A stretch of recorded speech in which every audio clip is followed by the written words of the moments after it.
this video I installed the gun barrels for the 152mm and 90mm secondary armament. The only tricky part of installing the 152mm gun barrels is that the plastic barrel needs to be cut off and be replaced with a brass barrel.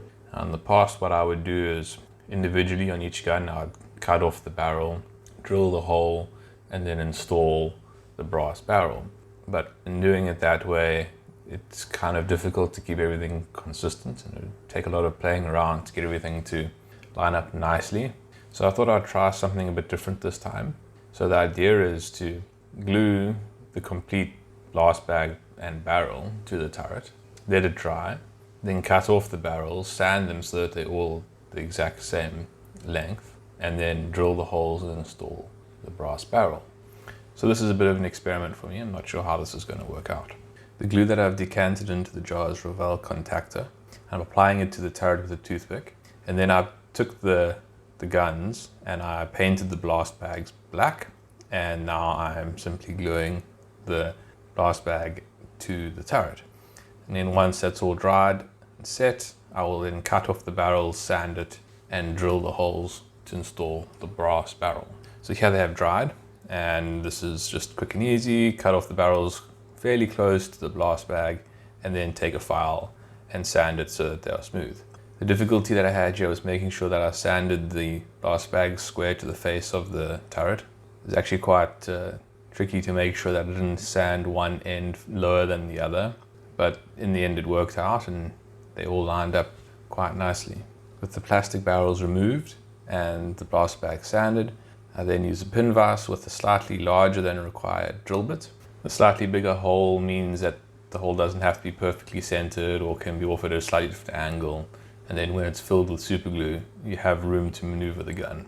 And I then just paint over the sanded off area of the blast bag so that I don't have to worry about masking between the blast bag and the barrel. Hopefully I'll just be able to plug in a nicely painted barrel and with minimal touch-up get everything to look good. After painting the blast bags, I then went on to prepare the gun barrels. Just took the gun barrels and stuck them into a folded sheet of masking tape and then sprayed them the grey colour that the majority of the ship is painted in. And while I had painted the gun, I moved on to preparing some of the 90mm guns. These are more difficult to hold, so I just stuck them to a piece of masking tape, and I will flip them around once the surface is dried and paint the other side. There's a lot of repetitive work in building these ships, and that can be a bit mind-numbing at times, but just working through it and getting a good result is really satisfying. So the next thing to do with the painted barrels is to put them into the turret and do a test fit.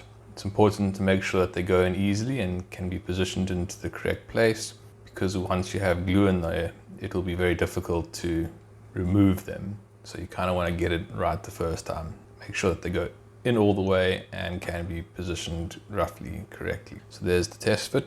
And all the turrets, they're all roughly good. You can see they can move around quite easily.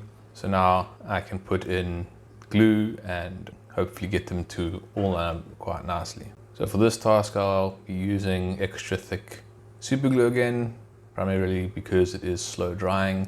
And by slow drying, it takes a few more seconds. That's what it means. It's not going to take a very long time to dry, but it gives you enough time to maneuver things. So I just dip the end of the barrel in the glue and quickly insert it into the hole in the blast bag.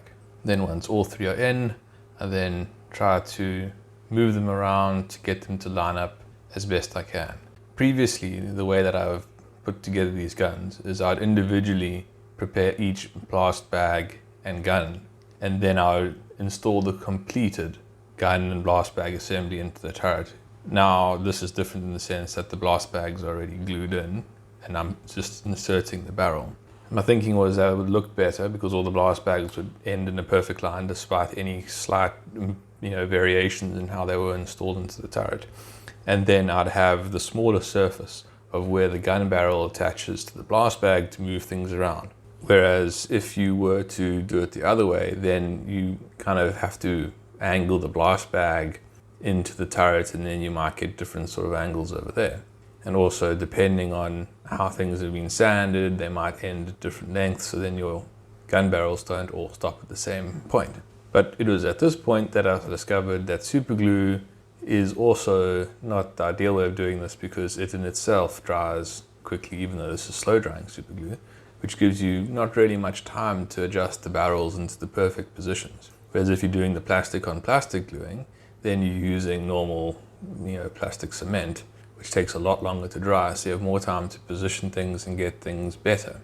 The method of using the super glue into the pre-installed gun barrels gets everything generally lined up pretty closely from the start, but doesn't give you much time to fine-tune. On the other hand, when installing a complete blast bag and gun barrel into the gun, there's a lot more variation in their lengths and their angles and everything due to them each being made individually. But then because you're using much more slow drying glue, you have a lot more time to position things and get everything to line up.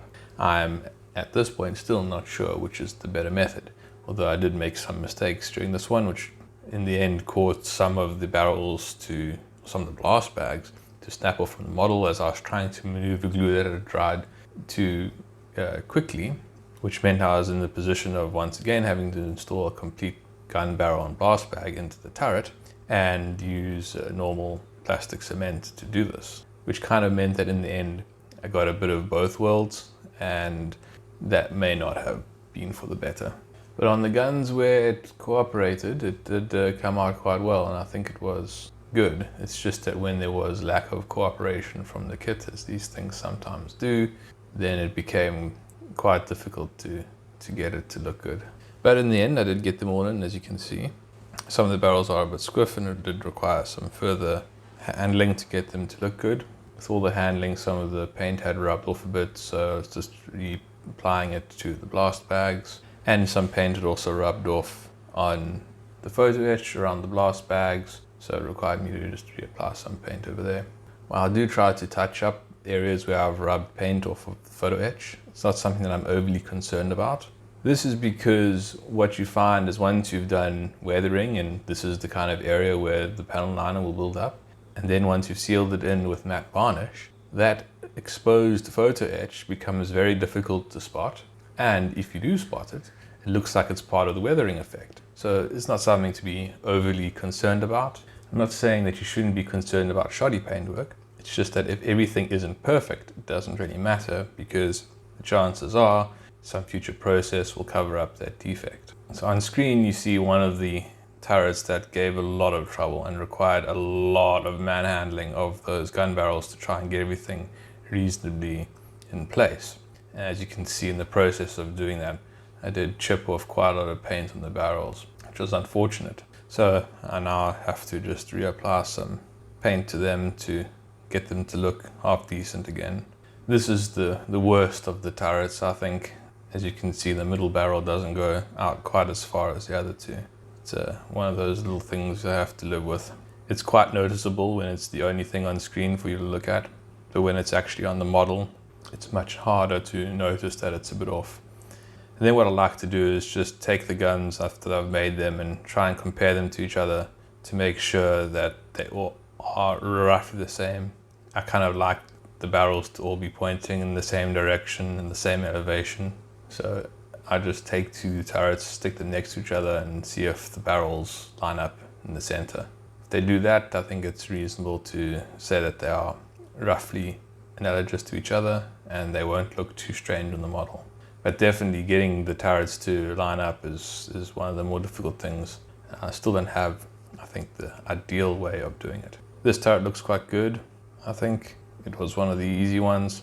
As I say, sometimes they just cooperate, other times they don't.